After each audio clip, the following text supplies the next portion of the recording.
Je commencerai d'abord par féliciter le président Macky Sall. Parce qu'il est sorti d'une élection élu à 58% des Sénégalais. On a un pays aussi qui fonctionne. On a des institutions qui marchent. Le pays n'est nullement bloqué. Mais il est du devoir d'un président de la République, que moi je considère comme étant un serviteur de la République, qui est là pour gérer un patrimoine commun, de pouvoir se concerter avec les fils de ce pays-là pour que nous puissions régler les problèmes qui nous opposent ou bien qui rendent beaucoup plus performante notre démocratie. Et je trouve que c'est une très bonne initiative. Mais les gens qui sont au niveau du dialogue, il faudrait qu'ils ne se mettent pas dans un jeu. Parce que les politiciens ont l'habitude de jouer. Chacun vient sachant que c'est un jeu, chacun se croit plus malin que l'autre, et puis nous tous nous savons que c'est un jeu. Il faut qu'on arrête de jouer. Échec et mat. Il faudrait qu'on se dise que cette démocratie, elle n'est pas irréversible. Elle a besoin d'être encadrée. Elle a besoin d'être fertilisée et que nous devons travailler pour les générations futures. On doit construire un pays fort. Que chacun y vienne pour la défense de l'intérêt général. Qu'on puisse régler le problème du fichier. Qu'on puisse régler le problème de l'Assemblée nationale là. Est-ce que ce Sénégal-là a besoin d'avoir 150 députés? Moi, je dis non. Je dis non. Donc, je crois qu'il faudrait qu'on puisse alléger les dépenses. Ça veut dire que voir est-ce que nous avons besoin de toutes les institutions que nous avons mises en place. Moi, je dis non. Je dis que le nombre de députés que nous avons, je dis non. Le mode de désignation de ces députés, je dis non. La pléthore de partis politiques, je dis non. Le fait de marquer le pas, de discuter chaque année des fichiers, je dis non. Voilà les questions essentielles que nous devons pouvoir régler au niveau du dialogue. Le reste est de l'initiative du président de la République, dépositaire de la confiance des Sénégalais, et qui a son décret et qui a des ressources humaines de qualité, qui peut choisir quels sont les gens capables de constituer l'équipe qui doit traduire la lettre de mission qui lui est confiée par les Sénégalais. Ça, il peut le faire.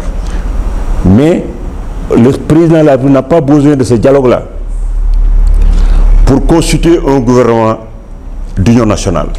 Parce que ceux qui sont au dialogue n'ont pas la légitimité populaire qui devrait leur permettre de constituer un gouvernement pour la satisfaction du peuple. C'est une minorité. Les 58% qui avaient élu le président Macky Sall l'ont élu sur la base d'un programme qu'il a proposé. C'est les logements sociaux, c'est le développement du secteur privé, ce sont les infrastructures, c'est tout ce qui peut aider au bien-être du peuple sénégalais, créer des emplois, donner de la décence. Donc dans la décence, permettre aux Sénégalais de se sentir mieux. Ces Sénégalais-là ne réclament pas un gouvernement d'union nationale. Au contraire, si on faisait aujourd'hui un reménagement ministériel et qu'on mettait les gens qui sont là-bas au dialogue dans un gouvernement, ça va être désavoué par les populations. Parce qu'elles vont se dire, écoutez, c'est encore des politiciens et des gens venus d'horizons divers qui se sont retrouvés là-bas et qui aujourd'hui sont en train de partager le gâteau et constituer un projet. Ce serait vraiment nocif pour le président Macky Sall. Il n'a même pas besoin de ça. Il n'a pas besoin de ça. Il a besoin de prendre ce qu'il veut prendre en termes de consultation de ces forces-là pour rendre beaucoup plus performant ce qu'on lui a confié, mais il ne doit pas créer un gouvernement qui serait issu du dialogue, donnant l'impression que le pays est bloqué, que les institutions se sont bloquées. Le pays n'est ni bloqué. Le président Macky Sall a la confiance des populations, il a un programme qu'il déroule. Donc il n'a pas besoin de créer un gouvernement à partir du dialogue national. Ce n'est pas possible. Créer un gouvernement à partir du dialogue national, c'est montrer que vous êtes dans un pays qui était bloqué. C'est comme si on était dans l'ère des conférences nationales.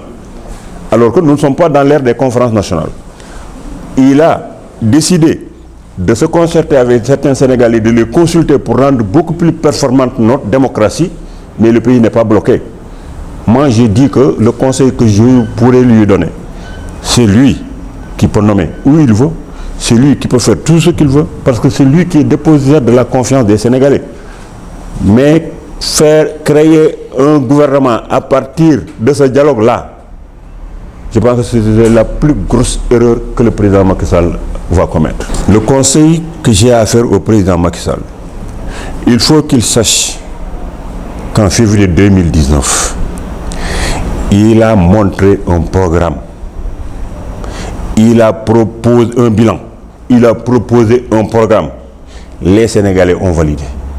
Il lui reste tout simplement à mettre en œuvre ce programme-là, à utiliser toutes les compétences qui croient à ce programme-là et qui ne sont pas en train de lorgner son fauteuil et de travailler pour l'intérêt général. Là, il aura réglé le problème du Sénégal et tout est possible.